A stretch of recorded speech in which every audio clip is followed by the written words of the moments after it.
দর্শক, আবুধাবি টি-10 লিগে প্রথম ম্যাচে মাঠে নেমে বাজিমাত করলেন সাকিব আল হাসান।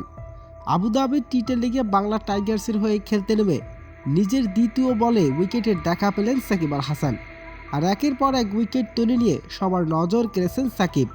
তো দর্শক, বিস্তারিত থাকছে ভিডিওর প্রতিবেদনে। শুরু হয়ে গেছে জিম্বাবুয়ের আবুধাবি টি-10 লিগ। টি-10 লিগে বাংলা টাইগার্সের হয়ে খেলবেন সাকিব আল হাসান। শুরুতে আজ টস জিতে ব্যাটিং করার সিদ্ধান্ত নেন অধিনায়ক সাকিব আল হাসান। শুরু থেকেই দুর্দান্ত করেছে বাংলা টাইগার্সের ব্যাটাররা। নির্ধারিত 10 ওভারে 106 রান তুলেন সাকিব আল হাসানের দল। 107 রানের জবাবে ব্যাটিং করতে নেমে শুরু থেকেই দুর্দান্ত ছিলেন ডুপ্লেসিরা। এরপরে সাকিব আল হাসান তার নিজের প্রথম ওভার করতে আসে। প্রথম ওভারে প্রথম বলটি অবশ্য ডট দেন। ঠিক তার পরের বলে একটি উইকেট পান সাকিব আল হাসান।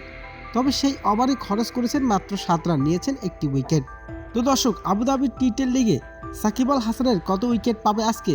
তো দর্শক, জানিয়ে দিন আপনার মূল্যবান মতামতটি